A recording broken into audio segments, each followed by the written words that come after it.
Miguel Minguez of St. John's. And again, he is a senior, 21 years old, a right-hander from Syosset, New York. And that is the way to start out things in our final 2 frames of traditional style bowling. Very important there, Gary. It's the 9th frame sets up the 10th frame. Get strike there. You can win the whole thing. Oh, man, you're getting excited. You were almost out there bowling yourself. That's how excited you were. And now on to the Jayhawks. Christina Bame. She'll look to match Miguel Minguez in the 9th. One of our foundation frames here. The foundation frame, the foundation shot for Christina. And not a good one because she leaves 4 pins standing. How did the ball hit the pins? Obviously not well. Well, you know, she left what we call the bucket. It's sometimes called the dinner bucket, but I don't know why it's named that. All I know, it's a very tough spare to make. But it is the 2, 4, 5, and 8, anyhow. And it's difficult. Anytime you've got a sleeper back there, which meaning a pin behind the other cluster or whatever you got, it makes the spare tough. And here's the shot at the spare, and in fact did leave the 5-pin standing. Yeah, that's called chopper. Chopper. And on that, because of the open from the Jayhawks, St. John's will take the lead once again. And we are getting ready for a very difficult, very skillful Rockin Bowl frame. I'm starting to get dizzy already. It's spin and bowl. Here's Taylor. Ready to spin and bowl? Well, it's just like the game Pin the Tail on the Donkey, except with bowling. Our Rockin Bowlers are going to spin around 5 times and attempt to bowl dizzy. If you ask me, it's more like twirl and hurl. Let's see how good they do. All right, we are set now in our next to last Rockin Bowl frame. Spin and bowl. One teammate will spin the other around 5 times, get him a little bit disoriented. And our bowler is going to be Darcy Galagli, who is trying to, looks like she's trying to pick one spot, Randy, and just focus on it. Now she's going to try to bowl. We'll see how Darcy does up there for the Red Storm of St. John's. This has got to be very difficult. Yeah, I mean, talk about losing your equilibrium. Get up there and somebody's spinning you around, and you don't know whether to throw left or right. It's really difficult. Well, Randy, you know, we all know, it's a well-known fact, you're a little dizzy to begin with. You've tried this. How did you spin and bowl? You're right, my friend. Listen, you know, we talked about pinning the tail on the donkey. Well, it's kind of similar to that. I get spun around a couple of times, and I just make sure that I keep it between the 2 gutters. And you know something, Randy? The part of the rules, they have to release it within 5 seconds of once getting off our little spinning platform there. Here is Scott Light looking for the light, providing some light for the Jayhawks. Maybe. Wow. Unbelievable. How's that? Scott Light not affected by spin and bowl. He nails the strike for Kansas, and now trying to keep them very close. I'll tell you what, we've got 1 traditional frame left, 1 Rockin Bowl frame left. We are dead even. They are nose to nose coming down the stretch. It's tight. It's exciting. Let me tell you something. We bowled really difficult Rockin Bowl frames, and these guys are just crushing the Rockin Bowl frame. The 10, strike there when somebody spins you around half a dozen times. I mean, that stuff is hard. Unbelievable.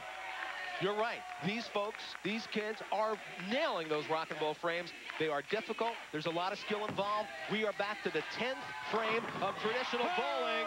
And there is Ian Lang, the only lefty.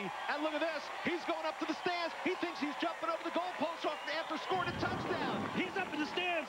Watch this now. Deep inside line throws a lot of... The pin you want to watch is the second pin from the left. Watch it go to the sidewall and just cut the 7.5. Timber, get out of my way. You are psyched, my friend, and so is Ian Lang. He's going up for a little love from the Red Storm fans. And I'll tell you what, since that was the 10th frame, there are 3 shots total now that he's got a strike. So 2 more balls for the Red Storm in the 10th frame. Lang again. Oh, man, he's trying to put the lights out here. He had a little trouble with the approach. It looked like he stuck or something. His balance wasn't very good, and he got this ball going right, but he was real fortunate to strike going Brooklyn.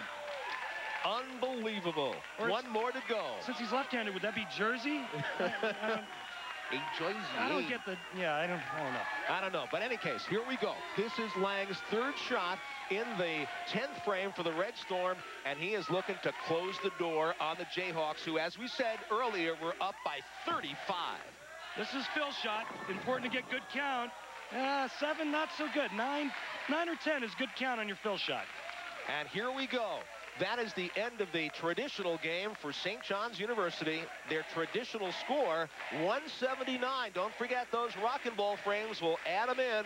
They're very important to the overall score. But right now, 179 is the traditional Baker system point total for the Red Storm of St. John's. Here's Tom Partridge for the Jayhawks of the University of Kansas. His first shot in the 10th, and leaves the 10 pin. I'll tell you, that was a big shot, too. You know, he needed to get up and match what Ian did in the 10th frame by throwing a double. He made a great shot. That ball could have struck, and instead, that 6 pin went right over the top of the 10 pin. Obviously, to remain anywhere as close, the Jayhawks need to pick up this spare and then on the fill ball to pick up all 10. As many as he can get. Because we still have a Rockin Bowl frame left, Randy, and there could be a big disparity in the score there. Right. The first things first, got to make the spare. Which he did perfect. One more shot for Partridge in the 10th frame for the Jayhawks of our traditional game. We're looking at a possible 157 in the traditional game, which will put them down in that part of our scoring. But they do have the lead in our Rockin Bowl frames. That's why Rockin Bowl frames are very important. Here we go. Partridge, he knows the pressure's on. He needs the strike here. Hook. Oh, carbon copy. A carbon copy leaves the 10. 156 in our traditional bowling game. So 179 for the Red Storm. 156 for the Jayhawks. But it's Mark. Get set. Bowl. Michael Fagan now is up and he's ready to go. Randy, maybe taking a little bit too much time there. Yeah, I think there was a foot violation. He might have fouled on that shot, Gary. All right, we're going to find out. We'll find that out later, but they've only got 20 seconds. Come on, guys. Less than 20 now, and we've got two 9-pin counts. 15 seconds. We're going to start that 10-second countdown any moment. 10, 9, 8, 7, 6, 5, 4, 3, 2, 1. And that is it. Time is up. Next shot could not get off, but I'll tell you what, ending off with a strike there and a couple of 9-pin counts. Pretty strong. Very strong. A lot of pins there in 4 shots. Great score. And so there you have it. And no foul on St. John's. A total of 37 in Rockin Relay. But still to come, the Jayhawks of the University of Kansas. It's all coming up after this commercial timeout. This is Rockin Bowl on TNN. Back at the All-American Sport Park in Las Vegas, Nevada for Rockin Bowl on TNN. We had the Red Storm of St. John's University in their Rockin Relay. They came up with 37 points and a big one there, but now it is time for the Jayhawks from the University of Kansas, and that leads me to this question.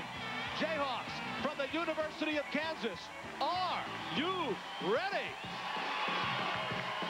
All right, 30 seconds on the clock. We are set to go.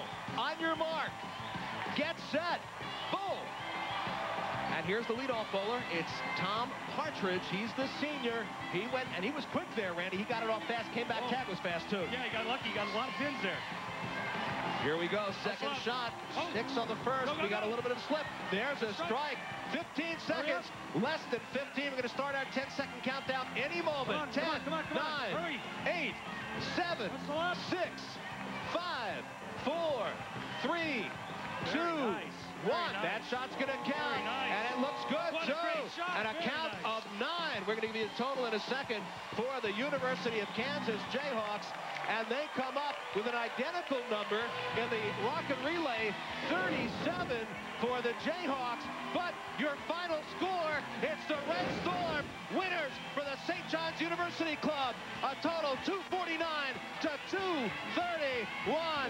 St. John's University doing the victory dance today.